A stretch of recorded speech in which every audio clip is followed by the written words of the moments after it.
네, 이 시간 잠시 기도하신 후에 우리 주일 예배로 하늘 앞에 예배 드리시겠습니다. 잠시 기도 드리시겠습니다. 하나님 아버지 감사합니다. 우리 온라인 예배로 우리를 구원하신 주님께 경배 드릴 수 있게 하심을 감사드립니다. 마땅히 드려야 할 예배 기쁨이 되게 하시고 또한 이로 인해서 주님을 흠양하여 주시옵소서.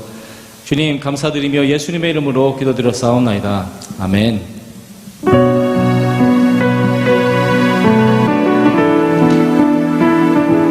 우리 모두가 예배의 자리로 들어가길 원합니다. 다 같이 찬양하십니다. 들어오라 지성소로 오라. 들어오라 지성소로 오라. 어린 양의 보혈로서 찬양하며 주님 앞에 나와 보좌 앞에 경배하세. 들어오라 지성소로 들어오라 지성소로 오라. 어린 양의 보혈로서 찬양하며 주님 앞에 나와 보좌 앞에 경배하세.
지성소로 오라. 들어오라 지성소로 오라. 어린 양의 보혈로서 찬양하며 주님 앞에 나와 보좌 앞에 경배하세. 왕의 왕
그곳에서 주를 예배하리라.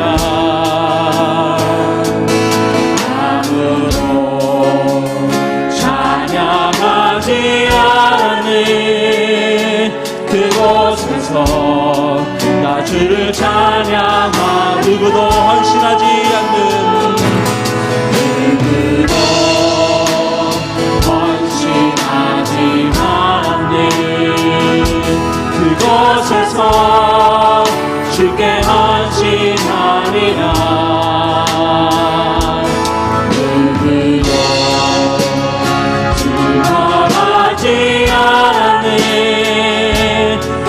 그곳에서 나 주를 증거하리라.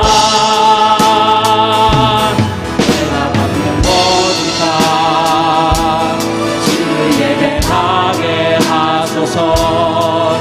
주의 보혈로 덮어지게 하소서.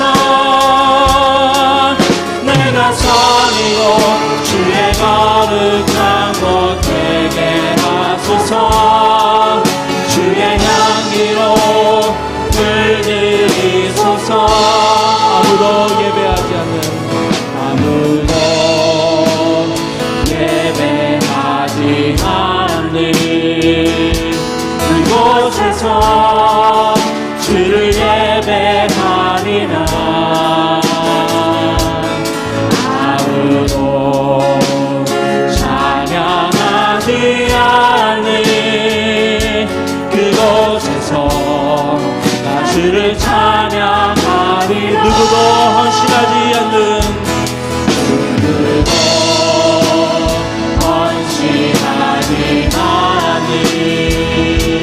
그곳에서 주께 헌신하리라. 누구도 증거하지 않는 그곳에서 나 주를 증거하리라. 내가 받는 모든 땅, 내가 받는 모든 땅 주를 예배하게 하소서. 주의 보혈로 덮어지게 하소서. 내가 선이고 주의 거룩한 곳 되게 하소서. 주의 향기로 그늘이 내가 밟는 모든 땅, 내가 밟는 모든 땅 주를 예배하게 하소서. 주의 보혈로 덮어지게 하소서. 내가 선이고 주의 거룩한 곳 되게 하소서. 주의 향기로 물들이소서.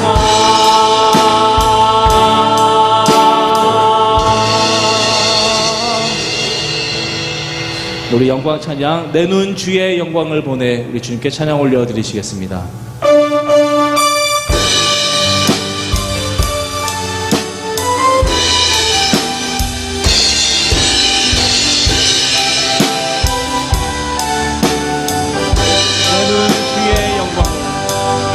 내 눈 주의 영광을 보내 우리 가운데 계신 주님,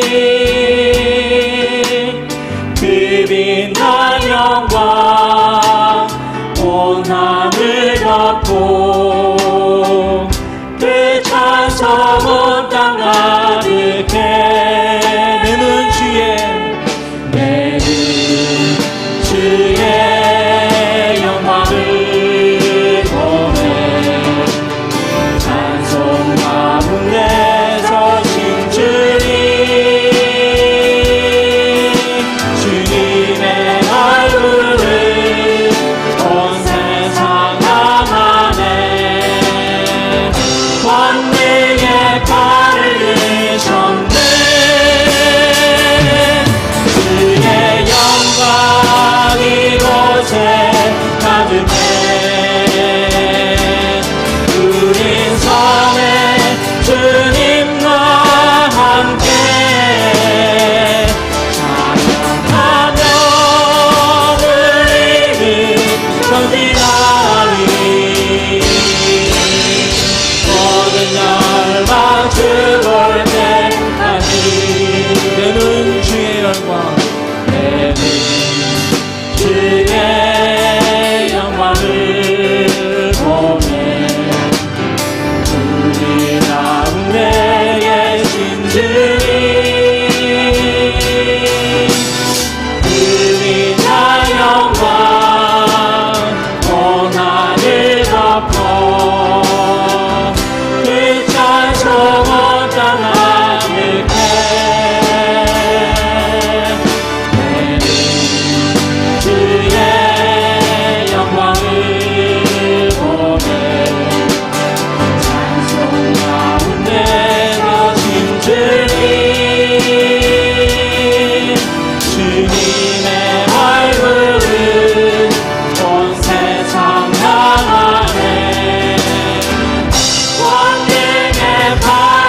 하나님 아버지, 온 마음과 정성을 다해서 우리 주 아버지를 사랑합니다.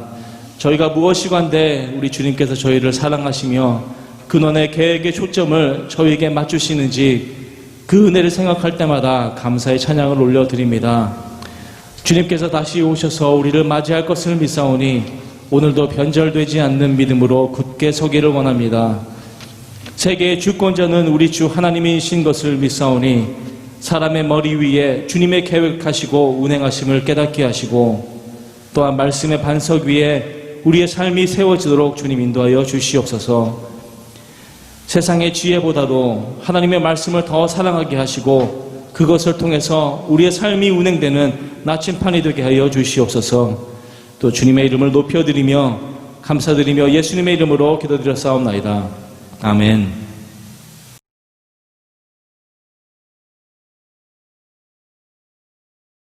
할렐루야. 사랑하는 성도 여러분, 지난 한 주간도 잘 지내셨습니까? 아침 저녁으로 이제 많이 쌀쌀해졌습니다. 여러분 특별히 감기 조심하시고 코로나 바이러스 사태로 많이 마음이 위축되어 있지만 그러나 우리의 마음까지 위축되지는 않기를 꼭 부탁을 드리겠습니다. 이럴 때일수록 우리 믿는 자들은 믿는 자답게 하나님 앞에 믿음으로 걸어가는 것을 배워야 합니다.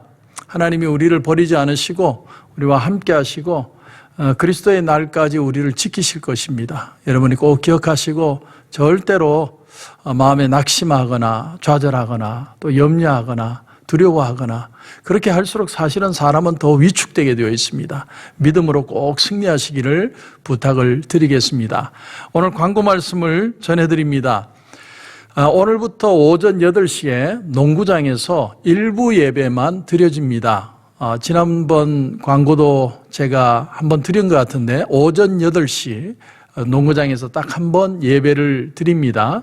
우리 성도님들 한 1, 20분 일찍 나오셔서 의자도 놓고 또 음향기기도 좀 셋업을 해야 됩니다. 여러분이 좀 도와주실 분들 나오셔서 좀 도와주시면 더 큰 힘이 되겠습니다. 여러분 그렇게 기억하시고 기도해 주시고 온라인 예배는 동일하게 9시 반에 드려집니다. 모든 성도님들이 끝까지 예배로 승리하고 또 하나님의 큰 회복을 우리가 반드시 경험할 것입니다. 걱정하지 마십시오.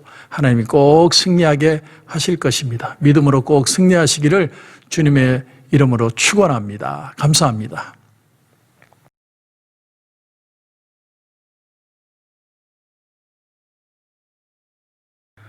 너희는 내게 거룩한 사람이 될지니 들에서 짐승에게 찢긴 동물의 고기를 먹지 말고 그것을 개에게 던질지니라. 아멘. 이 세상에는 많은 종교가 있지만 무엇을 먹어라 그런 말을 하는 종교는 별로 없고 대부분이 무엇을 먹지 말아라 이런 종교가 많죠. 우리가 잘 아는 이슬람은 돼지고기를 못 먹게 합니다. 그런가 하면 힌두교는 소고기를 못 먹게 하죠. 그래서 이 인도 사람들과 이슬람 사람들이 섞여 살고 있는 인도네시아에서는 참 난처한 겁니다. 돼지도 못 먹고 소도 못 먹고. 그래서 인도네시아에는 뭐를 택했냐면 닭고기를 먹게 되었습니다. 그래서 인도네시아에는 닭고기 요리가 유행을 한다고 합니다. 참 이것이 어떤 블랙 코미디 같은 사실은 얘기죠. 또 몰몬교에서는 각성제가 들어간 음료를 못 먹게 하죠. 그래서 커피에서 시작해서 콜라까지. 요즘 몬스터 이런 건 절대로 먹을 수도 없습니다. 건드릴 수도 없는 거죠. 자, 그리고 우리가 알다시피 유대교는 돼지고기뿐만이 아니라 어떤 육식들 중에 구분하는 것, 또 해조류까지도 못 먹게 하고 있습니다. 불교에서는 적어도 수양하라는 승려들은 육식을 금하고 있죠.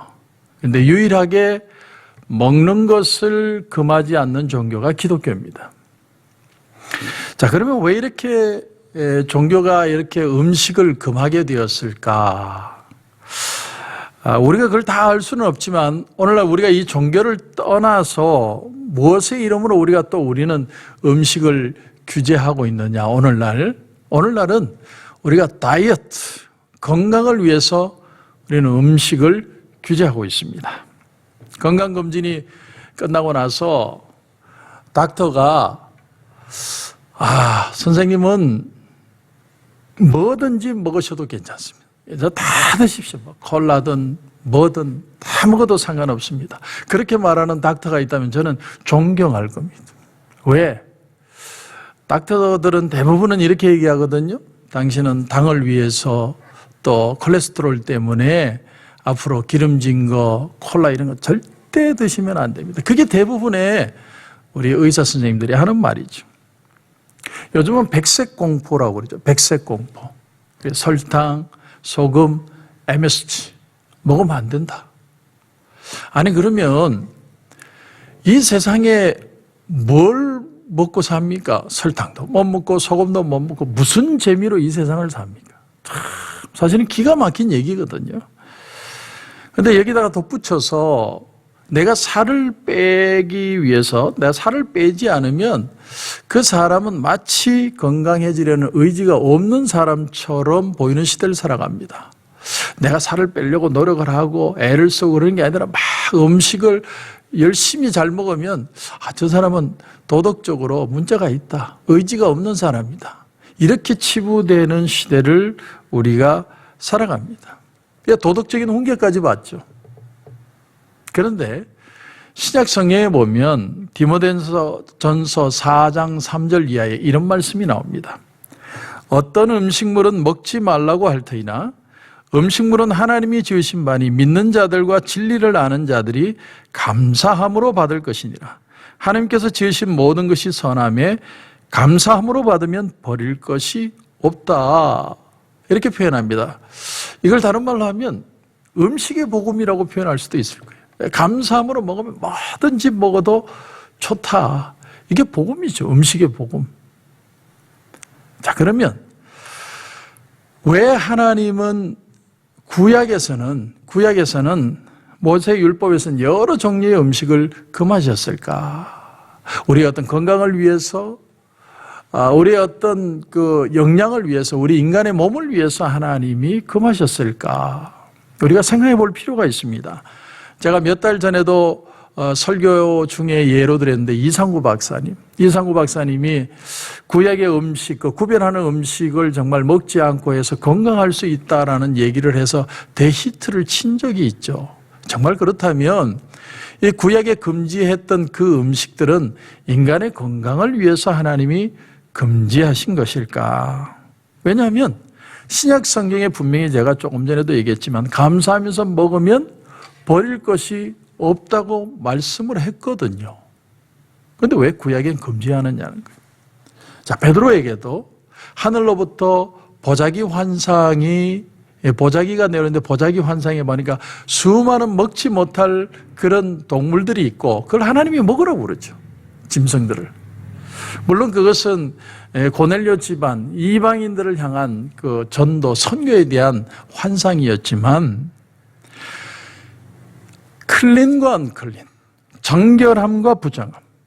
그러니까 다시 말하면 건강과 비건강이 아니라 정결함과 부정함의 의미로 음식뿐만이 아니라 어떤 사람, 문화에 이르기까지 하나님께서는 부정한 병, 부정한 사람, 부정한 문화, 부정한 옷, 부정한 그릇이 있다라는 거예요. 나병은 부정한 병으로 여겨졌습니다. 여러분, 나병은 단지 병들었다는 정도로 끝나는 게 아니라 그 말은 병을 넘어서서 이것은 클린과 언클린, 부정함이냐 정함이냐의 문제였다라는 겁니다. 자, 나병을 갖고 있는 사람, 나병을 가졌다고 해서 그 사람이 죄인은 아니에요. 하지만 인간이 죄를 지으면 인간이 죄된 상태가 어떤 모습일까라고 표현을 할 때 마치 나병이 걸린 것처럼 그렇게 처참하다고 표현되어지는 상태, 죄의 상태가 바로 나병과 같은 상태다라고 표현을 했죠. 그래서 나병 환자가 예수님에게 와서 뭐라고 얘기합니까? 주님, 원하시면 나를 건강하게 고쳐주실 수 있나이다. 이렇게 표현한 게 아니라 뭐라고 표현을 합니까? 주여, 원하시면 나를 깨끗하게 하실 수 있나이다. 클린하게 하실 수 있다. 정결함의 문제로 주님에게 표현을 합니다. 그러니까 병이라는 건 고치기 위해서 있는 건데 깨끗함이라고 표현을 했다는 말은 이 나병을 나병 환자를 깨끗하게 하신 사건을 통해서 주님은 단지 우리의 몸을 고치는 정도가 아니라 우리 인간을 깨끗하게 하시고 새롭게 하시는 의미로 나병의 문제를 접근하고 있다. 다시 말하면 복음의 의미로 이 나병 환자를 접근하고 계신다는 겁니다. 그래서 예수님이 오시기 전에는 뭐 정결한 음식, 부정한 음식, 먹어야 될 음식, 못 먹어야 될 음식, 여러 가지 부정한 뭐 음식뿐만 아니라 옷, 그릇까지 여러 가지를 얘기했지만 이제 예수님이 오시고 십자가에 달려 죽으심으로 우리의 죄를 단번에 다 사하신 후에는 이제는 이런 클린, 언클린의 문제를 적용할 수 있는 그런 부정함의 문제들의 구별들이 필요가 없어지게 되었다라는 거예요. 그래서 여러분들이 이제는 콜라든 사이다든 피자든 뭐 심지어 여러분 삼겹살, 왕초까지 가서 마음껏 드셔도 되는 거예요. 왜? 감사함으로 먹으면 이제는 이 문제는 아무 문제, 이제는 부정의 문제로, 부정에 비교될 내용으로 주님이 적용하지 않을 십자가의 사건으로 모든 것을 해결해 주셨기 때문에 더 이상 그림자와 예표가 필요가 없다는 것이죠. 자, 그렇다면 정말로 구약의 이 정결하게 하는 그 의미조차 다 필요가 없는 것인가? 자, 구약에는 정결함과 부정함의 의미로 음식이든 옷이든 사람이든 구분을 했는데 그런 정말 정결함과 부정함의 의미 자체조차도 다 필요 없는 것인가? 저는 여기에 또 다른 의미를 부여하고 싶습니다. 여러분, 한 청년이 내가 청년일 때는 젊었을 때는 마음껏 살고 마음껏 활락에 취해있고 내 마음대로 살고 내 마음껏 타락하고 살았지만 한 여인을 만나 결혼하고 가정을 이루고 자식을 낳으면 어떻게 됩니까? 내가 옛날에 좋아하던 술 친구들 끊어버리고 내가 퇴근 시간이 되면 딱딱 맞춰서 집에 들어오고 내가 건강을 위해서 음식도 조심하고 모든 걸 조심하고 운동도 하고 그렇게 하는 모든 이유가 뭐냐면 내가 이 가정을 지켜야 하기 때문이죠. 내가 이전에 내 마음대로 살 때야 뭐 내 마음대로 살고 내가 원하는 걸 추구하며 살면 되지만 그러나 내게 가정이라는 것이 이루어졌기 때문에 이 가정의 행복을 위해서 내가 가장으로서 해야 될 그 삶의 가치. 그러니까 우리가 예수를 믿고 율법에서 자유했지만 이것을 우리 신학에 적용을 한다면 우리가 자유했지만 그러나 내가 예수 믿은 자가 되었기에 예수 믿은 자로서 자유한 자로서의 삶의 가치를 어떻게 살 것인가. 그런 의미에서 우리에게 정결함은 필요하다는 것입니다. 오히려 내가 예수를 믿었기 때문에 이제는 내가 더 주님의 은혜를 귀히 여기고 성령과 함께하고 성령 안에서 더 그리스도인답게 성숙해 가려는 삶의 모습. 그것이 진정한 그리스도인의 가치라는 것이죠. 자, 오늘 본문을 이제 보면 한 절밖에 안 되는 구절이지만 아주 귀한 내용을 담고 있습니다. 자, 여러분 오늘 본문 말씀 31절 보시면 너희는 내게 거룩한 사람이 될지니 들에서 짐승에게 찢긴 동물의 고기를 먹지 말고 그것을 개에게 던질지니라. 자, 먼저 나오는 말씀이 뭡니까? 너희는 내게 거룩한 사람이 될지니 너희는 내게 거룩한 존재가 되어야 된다. 하나님이 우리에게 이런 니들을 말씀하세요. 너희는 우리에게 거룩한 존재가 되어야 된다. 자, 여러분 거룩함. 내가 누군가하고 친해지려고 하면 친한 사람이 되려고 하면 우리가 거룩함이 필요할까요? 내가 어떤 집사님을 만났는데 그 집사님은 만날 때마다 거룩한 척하면 내가 자꾸 만나고 싶습니까? 멀리하고 싶습니까? 멀리하겠죠. 왜 저 사람은 자꾸 거룩한 척하지? 이렇게 표현할 겁니다. 사람이 사람과 친하려면 거룩함은 필요 없어요. 그러나 하나님 앞에 갈 때 우리는 거룩한 삶이 필요합니다. 내가 거룩하니 너희도 거룩하라. 너희 아버지께서 온전하신 것처럼 너희도 온전하라. 하나님이 거룩하시기 때문에 거룩하신 하나님 앞에 우리는 거룩한 삶을 닮아가야 한다는 것이죠. 자, 조금 더 나가 볼까요? 자, 저 사람은 너무 좋은 사람이기 때문에, 저 사람 너무나 이웃에게 잘하는 사람이기 때문에 저 사람은 회개도 필요 없어. 그러나 여러분, 그건 잘못된 겁니다. 우리가 하나님 앞에 선다는 건 단지 이웃에게 잘하고 착하기 때문에 끝나는 것이 아니라 하나님 앞에 거룩한 존재로 살아야 될 우리의 삶의 모습이 필요하다는 것이죠. 하나님이 우리에게 그것을 요구한다는 겁니다. 만약에 그것을 우리가 배제해 버린다면 기독교는 하나의 윤리와 도덕으로 변해버릴 것입니다. 그저 착하게 살기 위해서, 그저 도덕적인 삶을 살기 위해서 하나님이 필요한, 하나님은 하나의 개념, 명분이 될 것입니다. 자, 예를 들어서 아이가 새벽 2시까지 친구하고 메시지하고 댓글, 글 서로 주고받고 전화하고 새벽 2시까지 잠을 안 자. 애야, 너 새벽 2시까지 잠 안 자고 있으면 안 돼. 일찍 자야 돼. 애가 질문하죠. 왜요? 왜 잠은 일찍 자야 돼요? 질문을 하죠. 그러면 하나님이 싫어하시기 때문이야. 하나님이 싫어하시기 때문에. 하나님이 왜 싫어하세요? 하나님은 일찍 자는 걸 좋아하셔. 근데 여러분 한번 생각해 보세요. 정말 하나님이 일찍 자는 걸 좋아하는 건지, 아니면 부모가 아이가 일찍 자기를 원하는 건지. 엄밀히 얘기하면 하나님이 명분이 되는 거예요. 명분. 하나님의 이름 하에 하나님이라는 이름으로 자기의 뜻을 표현하는 거예요. 우리가 그런 일이 얼마나 많은지 모릅니다. 그래서 그 아이는 자라면서 뭘 느끼냐면, 아, 하나님은 구속하는 분이구나. 하나님은 뭐든지 안 된다고 하는 분이구나. 그러면 나는 하나님 싫어. 하나님은 모든 걸 제약하는 분이다. 여러분, 우리가 오해하는 것 중에 하나가 뭐냐면, 내가 예수 믿으려고 교회에 왔다는 거예요. 내가 여기 이 시간에 예배 드리는 것도 내가 필요해서 하나님 앞에 예배 드린다라고 생각을 합니다. 그런데 여러분, 우리가 하나님을 필요해서 끌어들인 게 아니라 하나님이 우리를 부르셨다는 거예요. 하나님이 저와 여러분을 부르셔서 이 자리에 앉히셨습니다. 기독교는 여기서 시작하는 거예요. 너는 나에게 오라. 내 말을 청정하라. 그리하면 너희가 살리라. 내 말을 주야로 묵상하고 거기 기록한 대로 행하라. 그리하면 네가 형통하리라. 이건 우리가 하나님이 필요해서 하나님을 우리의 필요에 해서 하나님을 부른 게 아니라, 하나님이 우리를 부르셔서 당신의 뜻을 알게 하시고 당신을 섬기게 하시고 우리의 삶으로 형통한 삶이 되도록 우리를 동행해 가신다는 뜻입니다.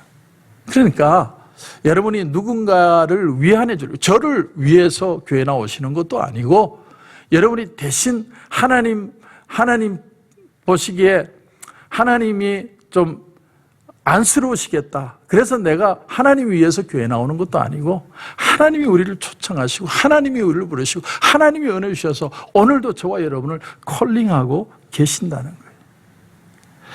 많은 사람들이 이 차원에서 내가 먼저고, 내가 하나님을 생각하고, 내가 하나님이 필요하고, 내가 어떤 문제 앞에서 내 힘으로 그것을 풀지 못하니까 나보다 더 고급한 존재가 있어서, 나보다 더 큰 존재가 있다면 그분을 의지하고 그분을 바라볼 수 있다는 대상이 있음으로 해서 내가 그것을 취할 수 있다는 그런 존재로 하나님을 생각하는 사람들이 많이 있습니다. 그건 여러분, 사람이 종교를 만드는 거죠. 사람이 종교를 만들어서 하나님을 자기의 뜻을 관철시키는 존재로 만들어가는 겁니다. 그러나 성경이 계시하는 하나님은 그런 게 아니라, 내가 먼저 있었던 게 아니고 하나님이 태초에 하나님을 천지를 창조하시고 사람을 만드시고 또 인간은 떠나가려 하고 불순종하고 끊임없이 이 세상에 절망하고 좌절하는데, 하나님은 지금도 찾아오셔서 아담 때부터 지금까지, 아담아 네가 어디 있느냐? 백 목사의 네가 어디 있느냐? 우리 인생의 변환 끝에서 나는 어쩔 줄 몰라, 거기서 어떻게 해야 될지 좌절하고 있을 때 하나님은 나를 부르시고 당기셔서, 하나님이 초청하셔서 우리를 은혜의 자리에 세우시고 새롭게 하시고 회복시켜 가시는 분이 나의 하나님이시다라는 사실이, 그게 바로 복음입니다. 그러므로 내가 거룩하니 너희도 거룩하라. 이게 바로 기독교입니다. 자, 오늘 본문으로 다시 돌아옵니다. 오늘 본문을 보면 너희는 내게 거룩한 사람이 될지니 거룩해야 된다는 거예요. 그런데 그 거룩이 어떻게 이루어지느냐? 들에서 짐승에게 찢긴 동물의 고기를 먹지 말고 그것을 개에게 던질지니라. 들에서 짐승에게 찢긴 고기를 먹지 않는 것이 거룩합니다. 참 별거 아닌 얘기 같죠. 그냥 지나가는 얘기 같아요. 그러나 이 속에는 굉장히 중요한 기독교적인 마인드가 있습니다. 여러분, 사람이 먹어도 되는 게 있고 먹어서는 안 되는 것이 있습니다. 동물의 왕국을 보면, 자, 사자는 살아있는 그 동물을 잡아먹죠. 그런데 살아있는 동물을 잡아먹지 않지만 사자가 먹고 난 뒤에 그것을 처리하는 짐승이 있습니다. 그 짐승이 뭘까요? 바로 하이에나죠. 하이에나들. 하이에나들은 사자가 짐승을 잡아서 그 짐승을 다 뜯어먹고 남겨둔 걸 이렇게 지켜보고 있다가 한참 지켜보고 있다가 사자가 사라지고 가면 달려와서 남은 걸 다 처리합니다. 그래서 하이에나는 별명이 뭐냐면 야생의 청소부예요. 청소부. 그러니까 무언가 내가 이득을 취하고 내가 애쓰고 내가 수고하고 내가 노력해서 땀을 흘려서 얻는 게 아니라 남이 일한 것에 덕을 보려는 것이 하이에나의 수준으로 사는 사람이다. 지금 주님께서는 만약에 들에서 짐승에 들에서 짐승에 찢긴 고기가 있을 때 그것을 먹는 사람은 마치 하이에나와 같은 수준으로 사는 사람이다. 그러므로 그것을 먹지 말라. 무슨 얘기냐면 우리가 돈을 벌 때, 이 세상에 돈을 벌고 이 세상에서 우리가 노력하고 살 때 내가 직접 애쓰고 내가 땀을 흘리고 내가 노력한 것이 아니라 남의 실수로 불행의 결과로 내게 어떻게 얻어지는 것들을 요구하지 말라는 거예요. 그러니까 성경이 우리에게 주는 복음이라는 거예요. 여러분, 그런 일이 있을 수 있겠죠. 빙점, 우리가 잘 아는 미우라 아야코라는 유명한 소설 빙점이 있죠. 근데 그 빙점이라는 소설이 나오게 된 그 뒤에 이야기가 있죠. 원래 남편이 참 쥐꼬리만한 봉급으로 겨우 회사 생활을 해서 너무 집안이 어려워서 미우라 아야코가 점포, 구멍가게를 냈습니다. 그리고 열심히 일을 하고 성실하게 일하고 오는 사람들에게 친절하게 하니까 소문이 나가지고 사람들이 자꾸 몰려옵니다. 그래서 나중에는 아주 물건을 그냥 트럭째로 실어와서 그냥 물건을 재놓고 팔기 시작합니다. 그러던 어느 날 남편이 그런 얘기를 해요. 야, 우리가 참 이렇게 많이 물건이 잘 팔리고 상점이 잘 돼서 좋은데 이 동네는 가난한 동네인데 다른 사람들은 혹시 못 먹고 살까 봐 걱정이 된다. 남편이 그런 얘기를 해요. 그때 미우라 아야코가 그 말이 자기 마음에 짐이 돼요. 무거운 짐이 되었습니다. 그래서 그 다음 날부터 어떻게 하느냐면 물건을 줄이고 다른 상점과 같은 물건 종류가 있으면 그것은 빼버리고 그러다 보니까 내게 시간의 여유가 생기고 그 여유의 시간에 적은 소설이 그 유명한 바로 빙점이라는 소설이 되었죠. 여러분, 사람이 돈을 버는 것도 사람이 물질을 얻는 것도 내가 불의한 것이 아니라도 내가 직접적으로 어떤 나쁜 짓을 한 것이 아니더라도 다른 사람이 잘못해서 내가 이득을 얻을 수 있다라는 거예요. 그런 수혜자가 되지 말라는 거예요. 더 나가서 남이 불의를 저질렀어요. 나쁜 짓을 했어요. 어떤 이득을 챙겼어요. 그런데 그 자리에 기웃기웃하면서 남은 게 있지 않을까? 그거라도 내가 먹을 수 있지 않을까? 그런 기웃기웃거림을 하지 말라는 거예요. 여러분, 이건 우리에게 뭘 가르쳐 주는 겁니까? 하나님은 우리 믿는 자들이 얼마든지 먹고 살 수 있도록 우리에게 주셨다는 거예요. 이걸 믿는 게 믿음입니다.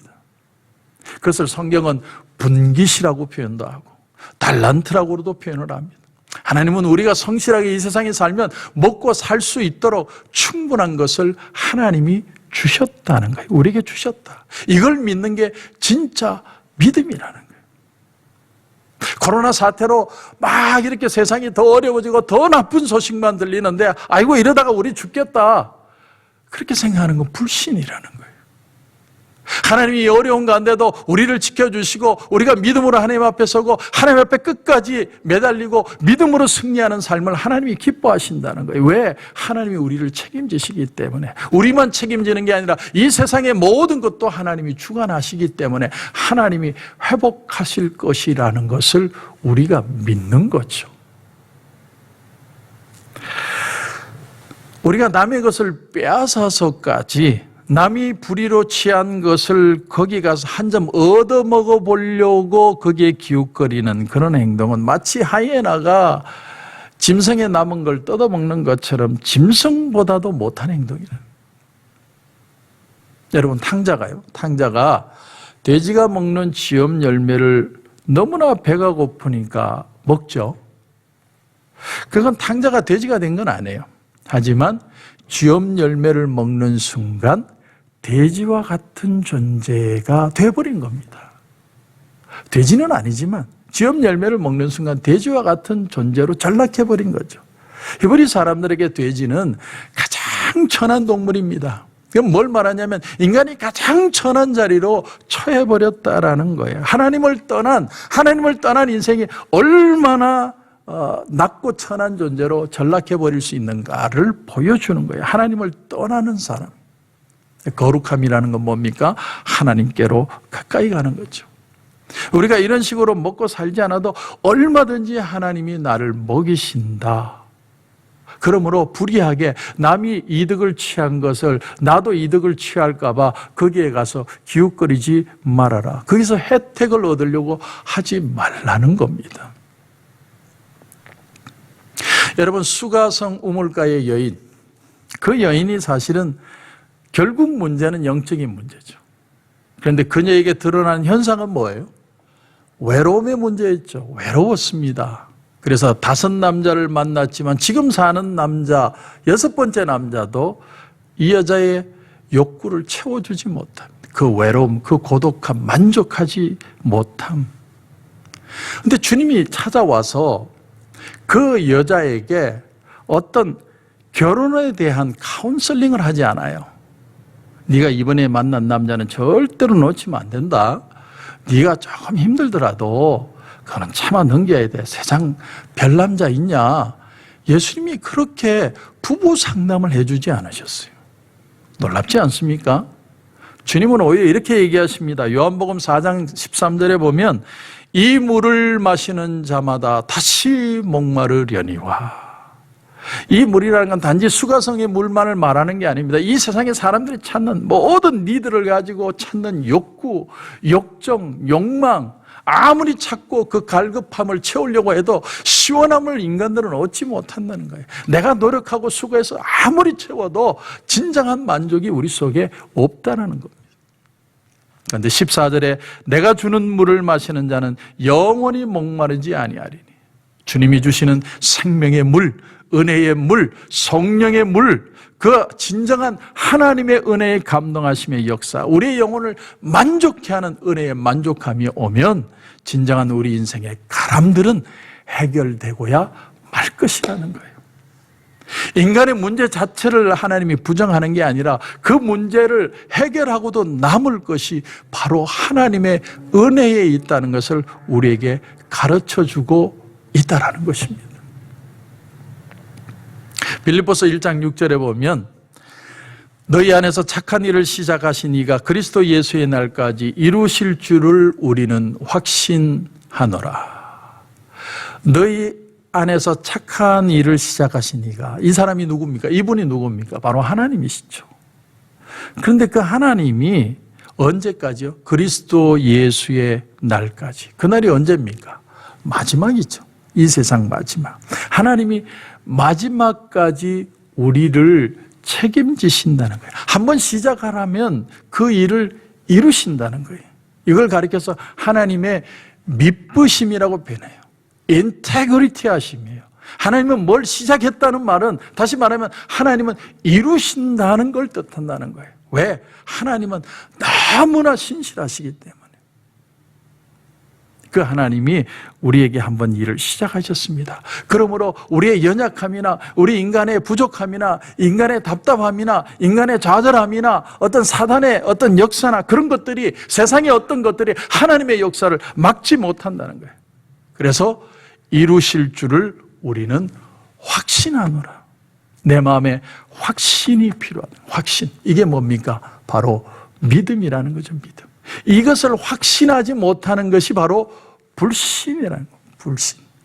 우리가 이걸 믿기 때문에 천국에 들어갈 걸 믿고, 내 죄도 다 사해 주신 걸 믿고, 나는 부족하지만 하나님이 다시 세워서 걸어가게 하실 것도 믿고, 내가 하나님의 백성인 걸 믿고, 나를 사랑하는 걸 믿고, 이 코로나 사태에도 내가 죽지 않고, 이 상황에서 굶어 죽지 않고, 병들어 죽지 않고, 하나님이 끝까지 완성하고 회복시켜서 새롭게 하실 것을 내가 믿고 끝까지 갈 수 있다는 것이, 그것이 하나님이 우리에게 약속하신 하나님의 약속입니다. 우리는 든든히 이겨낼 수 있다라는 거예요. 너희 안에서 착한 일을 시작하신 이가 그리스도 예수의 날까지 이루실 줄을 우리는 확신하노라. 왜 확신합니까? 하나님의 열심, 인테그리티함이 있기 때문이에요.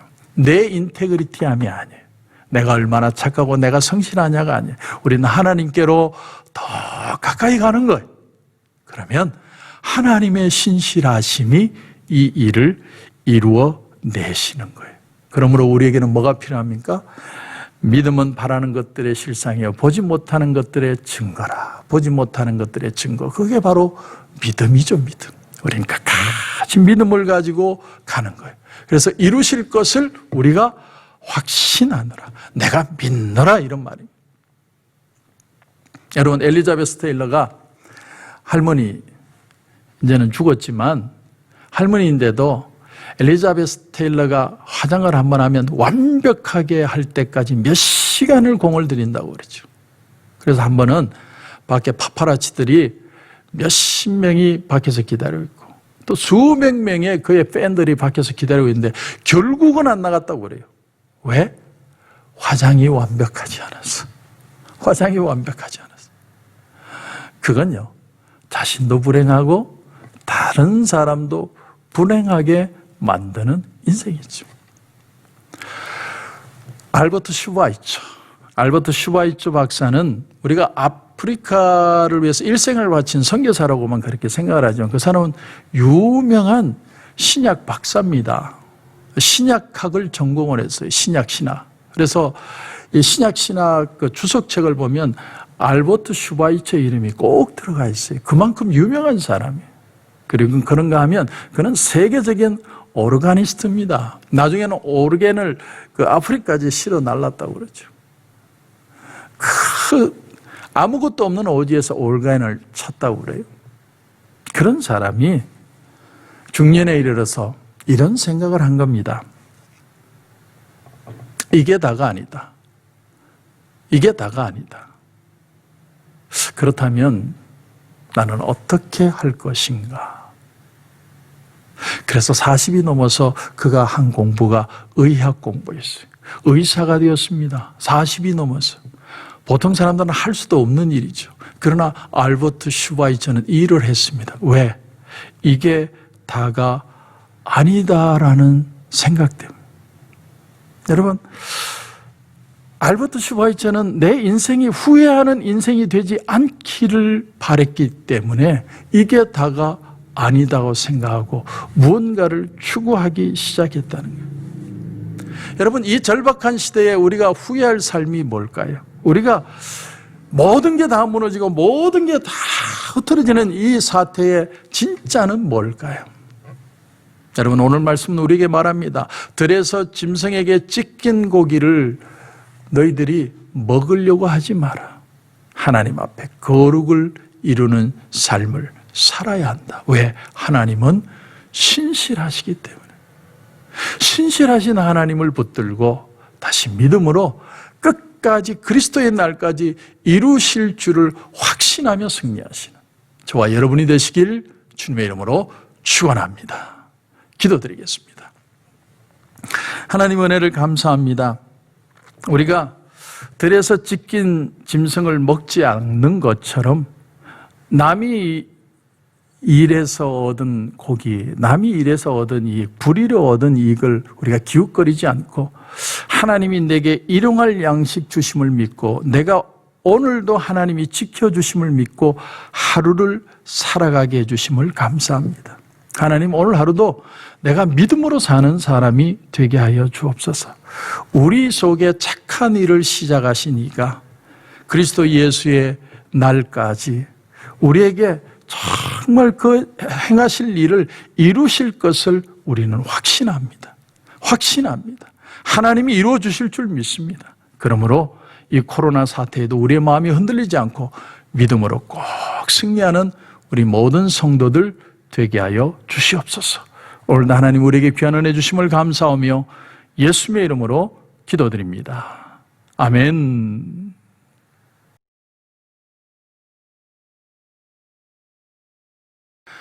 여러분, 아픈 부위에 손을 얹어 주시기 바랍니다. 문제가 있는 분들은 가슴 위에 손을 얹어 주시기 바랍니다. 기도드리겠습니다. 하나님, 은혜를 감사합니다. 우리가 들에서 찢긴 고기를 먹지 않는 것처럼 우리는 하나님을 신뢰하고 하나님 앞에 살아갑니다. 우리 안에 착한 일을 시작하신 일이 하나님이 한번 시작하면 끝도 하나님이 이루실 것을 우리는 분명히 믿습니다. 그러므로 내 마음의 두려움이나 염려나 걱정들이 오늘 이 시간 다 떠나가게 하여 주시옵소서. 오늘 아픈 부위에 손을 얹었습니다. 머리끝에서 발끝까지 오장육부와 뼈마디 하나도 새롭게 회복되고 치유되는 역사가 오늘 일어나게 하여 주시옵소서. 나사렛 예수 그리스도의 이름으로 명하노니 우리 성도들을 묶고 있는 아픔의 세력들은 묶음을 놓고 떠나갈지어다. 주님의 이름으로 선포합니다. 깨끗하게 치유해 주신 줄 믿습니다. 기뻐 뛰며 주님을 찬양하게 하실 줄 믿습니다. 마음의 두려움과 염려들이 다 떠나간 줄 믿습니다. 은혜 안에 승리하게 하시고 기뻐하는 삶이 되게 하여 주시옵소서. 오늘도 우리에게 귀한 은혜 주심을 감사하며 예수님의 이름으로 기도드립니다. 아멘.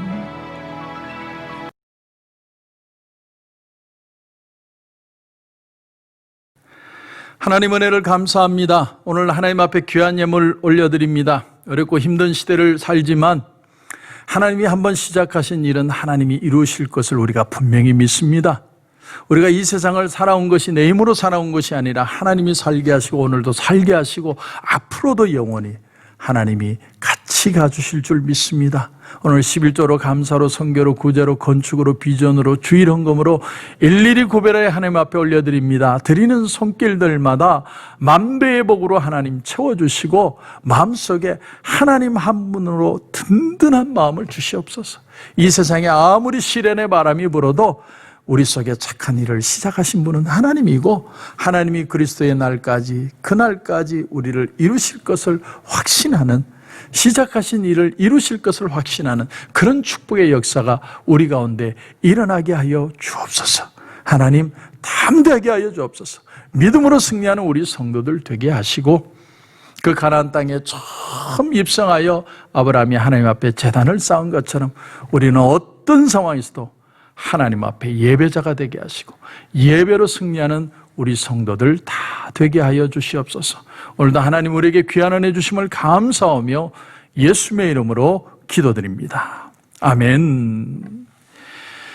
이제는 우리 주 예수 그리스도의 은혜와 우리 하나님 아버지의 무한하신 사랑과 성령님의 감화 감동 위로 충만 교통하시는 역사가 이제는 짐승에게 찢긴 고기를 먹지 않고 이 세상의 방법을 따르지 않고 하나님이 내게 시작하신 그 귀한 은혜를 따라 살기를 소원하는 여기에 고개 숙인 우리 성도들과 가정과 직장과 사업터 위에 이제로부터 영원토록 함께 하시기를 간절히 축원하옵나이다. 아멘. 당신을 기뻐하는 하나님, 당신을 축복하는 하나님, 당신의 웃는 얼굴 속에서 하나님의 웃음 보이네.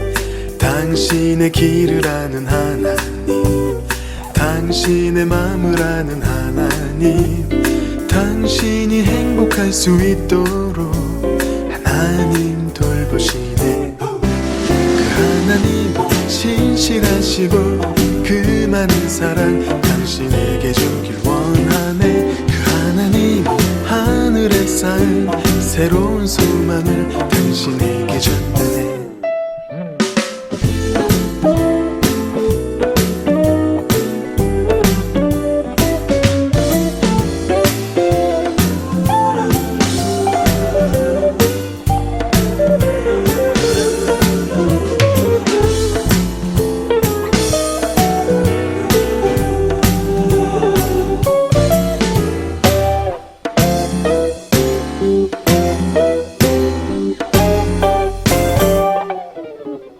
당신을 기뻐하는 하나님, 당신을 축복하는 하나님, 당신의 웃는 얼굴 속에서 하나님의 웃음 보이네. 당신의 길을 아는 하나님, 당신의 마음을 아는 하나님, 당신이 행복할 수 있도록 하나님 돌보시네. 하나님 신실하시고 그 많은 사랑 당신에게 주길 원하네. 그 하나님 하늘에 쌓인 새로운 소망을 당신에게 준다네. 그 하나님 신실하시고 그 많은 사랑 당신에게 주길 원하네. 그 하나님 하늘에 쌓인 새로운 소망을 당신에게 준다네. 하늘의 축복을 그대 마음에, 하늘의 축복을 그대 삶 속에